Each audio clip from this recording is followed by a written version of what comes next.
Well, hello, Premium Hunters. Welcome to week 14 of my portfolio performance update. And how did you like that week? Yeah, it was some pretty wild stuff going on, especially Thursday and Friday. So anyway, this is where I go over my portfolio performance each week. I do these updates each and every week, typically released on Monday, and I'd like to welcome you to this week's update. If this is your first time to my channel, my name is Andrew, and I'm consistently averaging well over about $5,000 per week with my options trading. Spoiler alert, no profits this week. I took some losses.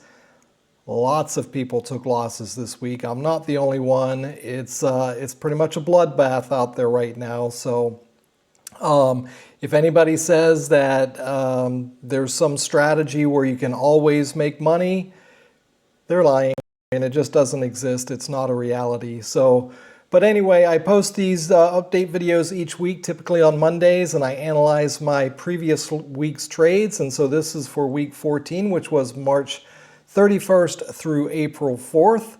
And so if you are interested in following me on my trading journey, then make sure you like, subscribe, and hit that bell notification so that you can be notified when I release new videos. Just a quick disclaimer that I am not a licensed financial advisor. Any information that is published on this channel is for informational purposes only, and I do recommend that you consult a qualified financial advisor before making any investment decisions. So, a little bit about why I am doing this. This is mainly for new options traders. Well, one reason is mainly for new options traders, and that is to show you that this is something that is possible, trading options and consistently generating profits over time. Like I said earlier, you're not going to generate profits every week. I didn't generate profits this week. I generated some losses. But over time, I do strongly believe that options trading is, compared to any other form of trading in the financial markets, is the best method of trading in order to generate consistent profits and income over time. So if that's something that you're interested in learning more about options trading, then certainly make sure you follow my channel. And then my second goal is I want to build a community around options trading. I mean, this is a great example right now, a great opportunity for people to come together and talk about what's going on in the market. How do we navigate around these pitfalls and these just, I mean, some events are just unforeseeable. The last one that we had prior to this was COVID, when the markets tanked back then, and now we're dealing with another similar situation. So I want to build a community around options trading. If you're new to trading, this is a great place to learn. If you've been doing it for a long time and you'd just like to enter into some discussion, then certainly make sure you drop some comments below, because I'd love to see what you're trading and how are you navigating around the markets like we have right now. All right, well, I do have one exciting thing, or I don't know if you want to call it an announcement or what, but one thing I've done is I've found I mentioned this in last week's update, but I found a new tracking platform that I'm very excited about, because it makes the process of tracking my trades so much easier, so much faster, and being able to just go back and do analysis is so much easier. And so I'm going to be using that platform. I finally have it updated. I have everything situated. And so I'm going to be using that platform to go over my trades today. But one benefit that that platform has provided me is the ability to quickly go back and enter trades and, just like I said, quickly do an analysis. And because of that, I've been able to go back through all of my trades and kind of do an audit. And this is I go over this table every week. This is the last time I'm going to be using this table, because now, rather than manually updating this table, I can give you the same data inside of that platform. So there's no need for me to keep publishing or keep updating this table every week. But at the same time, Because that platform syncs trades directly from my brokerage, which is tastytrade, because the trades are synced directly from the platform, there is no room for data entry error, which before on my previous platform, I was entering my trades manually and I had some data entry errors. And so this table that you're seeing right here actually has some inaccuracies in it. So this is how the table looked as of last week, but this week, this is what it looks like. So last week we had a total of 65,439, but this week we're showing a total of 73,692. And that's due to a number of reasons, and I've got one more table to kind of show you the difference. So what this does, it shows the unaudited numbers and the new audited numbers. So each week you can see week 1, I was off about $2,000. Week 2, I was actually a little overstated in the unaudited version. So you can see week to week how the numbers have changed when I was able to go back and get some accurate figures. And so now the new total is 73,692 and my new average, my weekly average is 5,669. So it's actually a little bit better than what I thought, which, hey, that's a good thing. But now what I want to do is go ahead and switch over to my new platform and I'll go into my spiel again. Typically it's around this time that I go into my spiel about if you're going to start options trading, then make sure you track your trades, because one of the things with options trading is that you do a lot of small trades. You make a lot of small profits and sometimes you take some losses, of course. And so because you're doing so many trades, in order to be able to go back and analyze and be able to see what you're doing right and what you're doing wrong, you have to track your trades. Now, I would guess that a lot of traders don't do that because it is time consuming. I spent a lot of time looking for a platform that was easy to use and convenient and track my trades and gave me the data I was looking for. I've gone through spreadsheets, I've gone through online platforms, and now I'm on this platform, which I'm going to show you today. And I think I'm going to be sticking with this one. I mean, it really does. It really makes the whole process so much easier. And I'm going to do another video to show you how I use that platform. I've had to go in and do some customization with it, but I'm going to show you how I'm using that platform in order to track my trades. But for now, let's go ahead and jump into that platform so that we can go through last week's trades to see how I did. All right, so here it is. It is my new platform and it's called TraderSync. And if you are interested if you like what you see, I mean, I really love the platform. It's so flexible. Like I said, one of the things I can do with this platform is every time I have a trade open or close, I can just come down here to this little plus, click on that, add trades, and then it has an option here to synchronize trades. All I do is click here, import trades, and within about 10 seconds, the trades are now in my platform. Then all I have to do is come back to all of my open trades and put the tags for each trade. I tag them with the setup, which is the type of trade that it is, whether it's a strangle, a weekly wheel. If it's a weekly wheel, I then will track each level, whether it's a level 1 put or a level 2 put or a level 1 call or a level 2 call. I can track all that here with the wheel level, and these are all customizations that I did. And then because I want to track my trades for each week that I've closed them, I assign a tag for the week that it was closed. So it's 2503 means that was closed. This particular trade here was closed in week 3 of 2025. And so as you can see right now, I have my total profit of 73,691 or 692, which is the same total that I had on my table that I just closed out. And because I can track it like this, I can track my totals like this, that's why I'm not going to be using the table anymore, because what I can do from here is I can go over to my, let's see, I go over here to reports.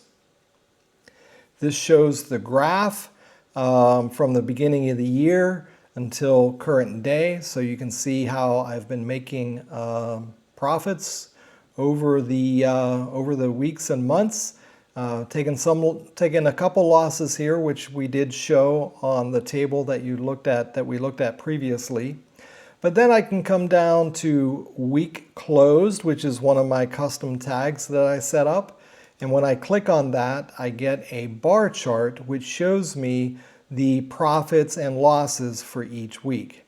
So we can see this is week 1, 2, 3, on through week 13. So this includes all of the trades that I've done up and through week 13, but not week 14, which is the most current week. So from here we can see that so far our most profitable week is week 5, where we had a profit of $10,751, and our biggest loss so far is week 9, which is when we had a loss of $36.69. And then down here we can also see each week in a table format. Each row is 1 week, so week 1 through week 13, with the returns for each week, and just all the data that I need in order to track my trades. All right, so now that we've kind of covered that, we've covered our performance so far up until week 14. Let's go ahead and dive into week 14 to see how we did. All right, so the first strategy that I want to cover with you today is the poor man's covered call. So I have that tag selected as far as my setup. These are what we see right now. You can see setup here, PMCC, which stands for poor man's covered call. You can see that I've done 4 poor man covered call trades. I've done 2 on Palantir and 2 on NVIDIA. And so let me go ahead and dive into one of them. We're going to pull up the stock chart to show you how this trade works. Oh, before we do that, we can see here that we had a total profit of $187.38. Down at the bottom, it's kind of small text, but it just shows that we had a total of 4 trades. I mean, that's easy to count the number of trades that we had. But if there's more trades, it's just a quick reference to look down here. Rather than counting them all, we can get a tally or a total there. And then we have little charts here to show that we have had a profit over the time frame. And so let me go ahead and jump into one of these so that we can take a look at the stock chart. So this is the details of the trade here, and I'm not going to go through all of this information right here. All of this information is automatically pulled in when you synchronize this platform to your trading platform. So you don't have to enter any of this information, but it is very easily customizable, so that's nice.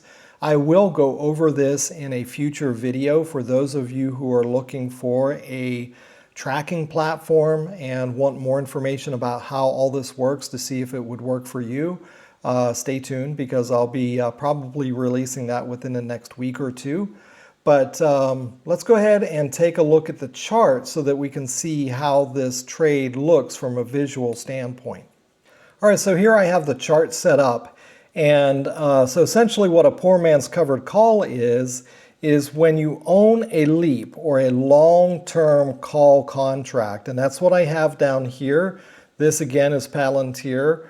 You can see this purple line. This represents a long-term call option that I own, or what we refer to as a LEAP. And you can see that it's owned at the 42 strike price.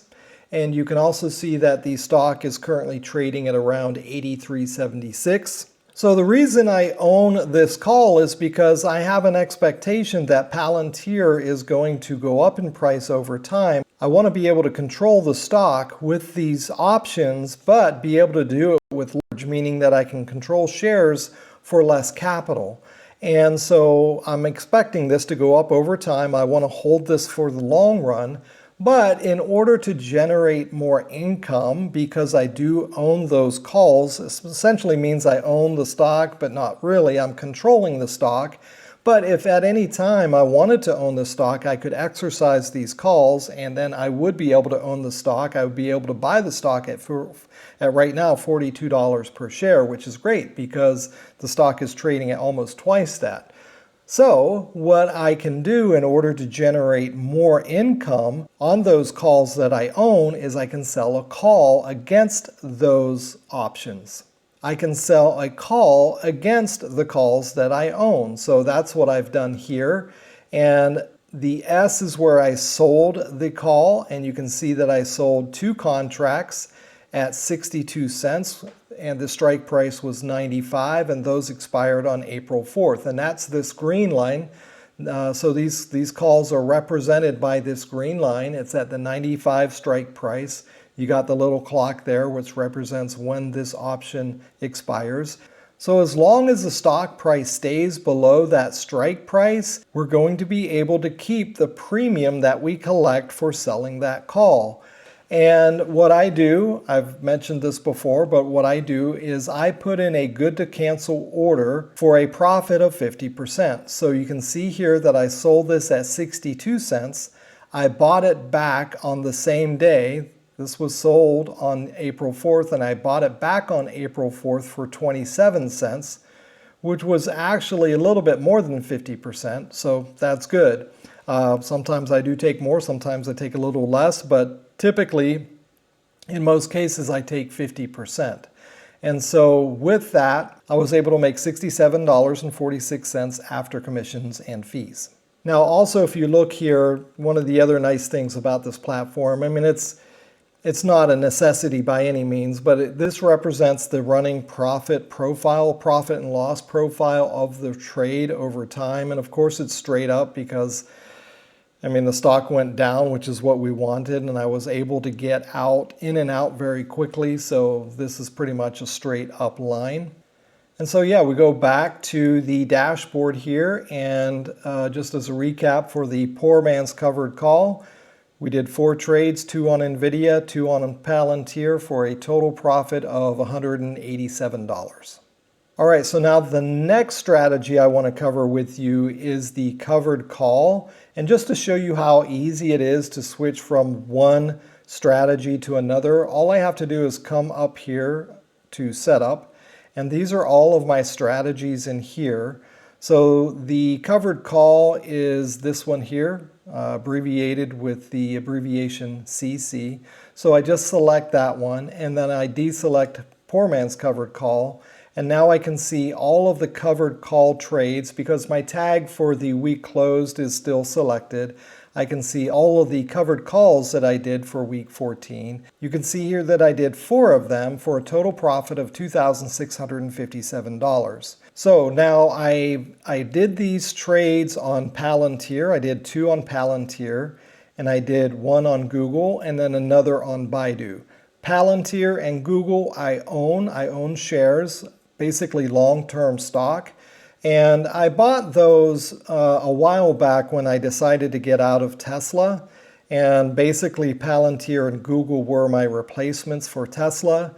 In hindsight, I kind of wish I would have done it a little bit differently. Rather than what I did was I sold puts on these 2 stocks. And my hope was to collect premium for a while selling puts, but the market didn't cooperate, and I ended up getting assigned these puts, meaning that I had to buy the stock at the strike price that I sold the puts. So I own Palantir and I own Google, and so I'm selling calls against those, mainly because right now the market's very tough. The market has been selling off. It's been taking up my buying power, and so right now I'm kind of in a situation where my buying power is very tight. And one thing that you can do in order to free up more buying power is to sell calls against stock that you own. That will free up more buying power for you. So if we take a look at one example here, I'm going to go into Palantir again for this example. And let me go to the chart here. All right, so now I have the stock chart uploaded or pulled up here for Palantir for this covered call that I did. So this is the covered call right here, and let's go ahead and hover over the S, which is where we sold the call. And you can see that I sold 21 contracts, which is the number of, I actually own 2,100 shares. And I sold it at 54 cents with a strike price of 91. And then I bought it back over here for 27 cents. So basically a 50% return. These are the shares that I own here. I own them at $123 per share with a cost basis of basically $122. I haven't driven the cost basis down too far just yet. And if you have been following my channel, you know that selling a 91 covered call against these shares is a risky move, because if I get called out on these shares, I am locking myself into a loss. The loss would be the difference between $122 per share and $91 per share, because I would be forced to sell those shares no matter how high the stock went. It could go up to $300 per share. I would still have to sell it at $91 per share. And oh, by the way, I forgot to mention earlier, if you are new to options trading and none of this is making sense to you, you don't really know what a call is or a put is, you don't know the basics about options trading, then I do encourage you to go back and watch my Demystifying Options Trading. And then one more trade that actually I'll get into that in a little bit here. Let me go ahead and finish covering this. So now why did I do this? Why did I take this risk? Well, if you've been watching the market, you've been seeing what's going on. My buying power is getting sucked up. I don't have a whole lot of buying power left. And as I mentioned earlier, one of the ways that you can free up some buying power is to sell calls against any shares that you own. And so that's what I needed to do. So number one, with what's going on in the market, I felt like it was very unlikely that the stock would jump up to a level that would cause me to have to sell these shares. Number two, I needed the buying power. I had to have the buying power. If I didn't free up the buying power, then I would have had to have sold shares in order to free up the buying power. And the only shares I had to sell, I would have had to sell them at a loss. So I figure either way, even if this did shoot up and I would have had to have taken a loss, I was having to take a loss anyway. So really, I'm just kind of kicking that can down the road a little bit. I'm hoping that the markets will recover or they'll settle out. At least, I mean, they don't have to recover, but if they will at least settle out, then I can reposition some of my trades that I have on here so that I can put myself in a position that will free up some capital and free up some buying power so that I won't be so strapped. Right now I'm kind of backed into a corner. The market has backed me into a corner with my buying power. It's putting me in a position where I'm getting margin calls, and so I have to do something. And so this is what I did. I felt like out of all of the evils, like they say, the lesser of two evils, well, out of all of the decisions I had to make, this was the least evil out of all of them. But anyway, it did work out. I was able to close out the trade, and I was able to collect some profit from that call that I sold, and I ended up making $551.51. So let's go back to the covered calls. Again, we did a total of 4 covered calls and generated a profit of $2,657. All right, so the next strategy I want to go over, which is my bread and butter, it's the weekly wheel, and I do have a video if you want to learn more about the weekly wheel. It's how to print money using the weekly wheel, so I definitely recommend that you go check that out if you want more information about how I trade this strategy. But let's go ahead and pull that up here. We'll just go ahead and click to select the WW for weekly wheel. We'll deselect the CC for covered calls. And this is where I lost some money. So you can see here the total loss on my weekly wheel was $7,709. And you can see that I did 14 trades. The stocks that I trade the weekly wheel on are Google, Amazon, and Palantir. You can see them all right here. And the losses that I took were on Amazon and Palantir. Now, the reason I took these losses is because, again, as I mentioned earlier, I was kind of backed into a corner. I was showing that I had a margin call. They either wanted me to send in more money, which I don't want to do that right now, or I can close out some positions. I decided that I was just going to suck up these losses that I had, and so that's what I did. Is I ended up selling 300 shares of Amazon, which was not a full, I didn't liquidate all of my Amazon shares. It was just enough for me to free up enough buying power to keep going another day. I did that on April 3rd, which was Thursday, and then on April 4th, what I did is each time I did this, I looked at all of my stocks, all of my positions. And again, this is one of the reasons why it's great to have a tracking platform like this, because it makes it a lot easier to look at this type of data and information. But I looked at all of my positions, I looked at all of my stocks, and I sold the ones that would allow me to take the least amount of loss and free up the buying power that I needed to free up. So the next day, on Friday, April 4th, I had another margin call and needed to sell some more shares. So I decided that Palantir was the best option for me. It allowed me to take the least amount of loss. I sold 300 shares there, and that freed up some more buying power for me there as well. All right, so to give you an idea of how this weekly wheel works, let me go ahead and hop into an example here. I'm going to hop into the Amazon. This is the call. I sold a call here, a level 2 call that I sold. So let's go ahead and pull this up so that we can look at the stock chart here. All right, so I've got the stock chart pulled up here. This is for Amazon, and this is where I sold a call. It was a 197.50 call. The blue line at the top is the stock that I own. I purchased the stock at $202.50, and with all of the premium that I've collected either by selling puts or selling calls, my cost basis is now at $194.72. And if you've watched my video on how to print money using the weekly wheel, you know that we want to track this cost basis mainly because we do not want to sell calls below the cost basis, because as I said before, if you do that, you're going to lock yourself into a loss. So the 197.50 is above the 194.72. So I sold that here. Let's take a look. I sold 6 contracts for $1.93 per contract, and those expired on April 4th. I sold those on the 28th of March, and then as you can see here, I bought them back. The stock did exactly what I needed it to do in order to buy them back quickly. Although I don't like the stock going down when I own shares, it is what it is. At least I am collecting some premium here. And so on April, let's see, I sold these on April 4th, and then on the very same day I bought them back for 78 cents, which gave me a 50% profit.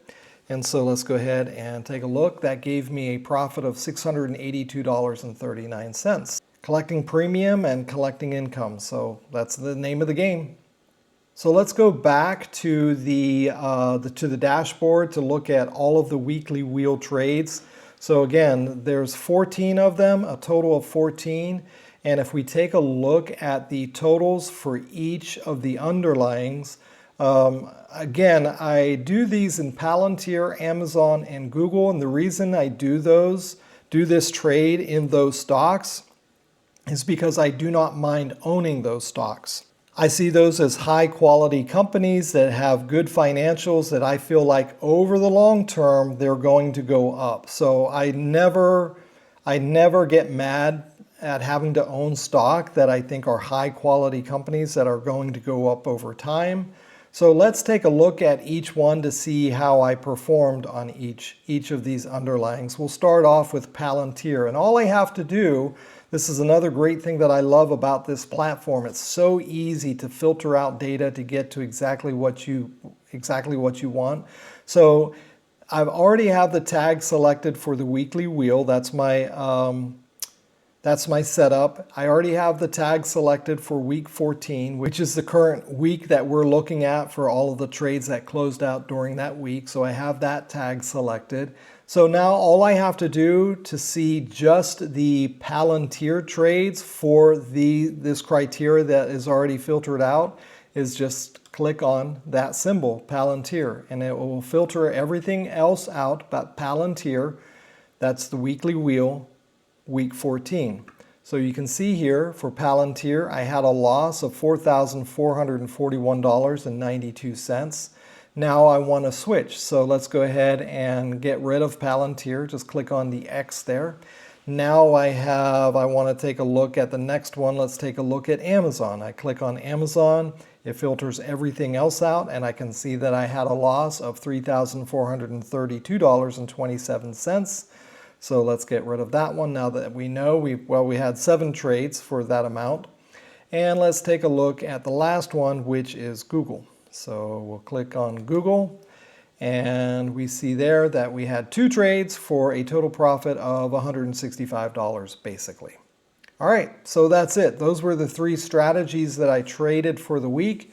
The weekly wheel, the poor man's covered call, and some covered calls. And so let's go ahead and take a look at our totals for the week. So now all I have to do to see what my total profit and loss was for the week is get rid of Google. So we'll click the X there. And let's get rid of the setup because we want to see all of the setups. So we'll go ahead and get rid of that filter.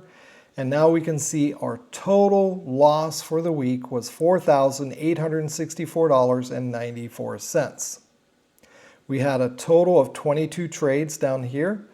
You may not be able to see that, but the number is right down here at the bottom, 22 trades for a total of $4,864.94 loss. A quick and easy way to see how much I made on each one of my strategies is just to look right over here at this widget. I can see on my covered calls that I made $2,657. It is a little bit small as far as the text goes, so you may not be able to see it on your screen, but these numbers are right here, quick and easy to see. The poor man's covered call was $187.38, and on the weekly wheel, I lost $7,709.35. If you add all of those numbers up, it gives you the 4864, 4865 that you see right here. So now, what do I do if I want to see my totals for the year to date? Well, all I have to do is come up to my custom tags, go under my week closed custom tags. I can select all of the weeks just by selecting this button right here, which selects all of my custom week closed tags. I'm going to deselect 2024 because those are trades that were closed in 2024. And I'm going to deselect the merge because that's just a special tag that I use when I need to merge trades. It just helps me identify quickly which trades I want to merge. Now when we look at the data that we have, we look at our total, we can see that the new total for the year to date is $68,826.77, or we can round that up to $827. I can see that my win rate so far for the year is 95, just over 95%, so I'd say that's a really nice win rate. And then if I want to see my results week to week, I can just come into my reports section here, click on that. That's where we bring up this graph. We can see the graph so far over the year to date, and you can see here that it did drop off. We had a loss, so we expect that to drop off there. And then if I want to see my week by week results, I just come down to my tags section here, click on weeks closed, and I go back to my bar chart where I see my results each week to week. I can see where I profited and where I lost. And so we can see that we have a new record for the largest loss so far this year, and that's week 14 at 48.65. So anyway, that's it. Oh, again, down here we have our results in a table format week to week. All right, so that's it for this week's update. I want to thank you again for stopping by. Before I end the video, I do want to say what I'm looking for next week. I am still in a tight position. I'm still in a position where I can get some margin calls if the market doesn't settle out. All I need for the market to do is just kind of hang tight for a little while. And it's anybody's guess as to what the market is going to do come Monday. I mean, it could settle out. I tend to think that we have at least temporarily hit a bottom. I can't see that it's going to have some more sharp sell-offs. I think the worst is behind us, at least for now. I tend to think that the market's going to take a little bit, at least a little bit of a pause. I'm not saying that it's going to recover.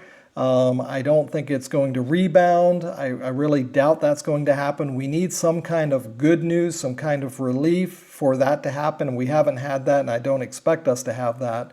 But I think we have the worst news out of the way. So I do think that the market is due to take a little bit of a pause, maybe a little bit of a relief rally. When it comes to the stock market, when it comes to investors, investors always overreact. And that's because fear is a very, very strong emotion. Fear is actually a stronger emotion than greed. As human beings, our fear for loss is much greater than our excitement that we feel when we have gain, believe it or not. So yeah, I do think, now again, this is not advice, this is just my opinion, this is just how I feel. I've been watching the markets for many years, many decades, and so I tend to think that it's going to settle out here at least a little bit. I've been wrong before, so I may be wrong this time, but I'm at least hoping, I am hoping that's the case, because I do need an opportunity to reposition some of my trades and be able to put myself in a position where I have more buying power so that I don't get put into these margin call positions, which is backing me into a corner and forcing me to take some losses that I don't want to take. So anyway, that's it for this week's video. Stay tuned. I will be doing another video next week no matter what happens. If I take more losses, I'll be documenting my losses. Hopefully next week I'll be able to post a profit to the board rather than a loss, but you know, I can't control it. All I can do is just execute my strategies the way I normally do, and as long as I stick to my plan, I know that I'll be successful over the long run. I will always have to take some losses from time to time.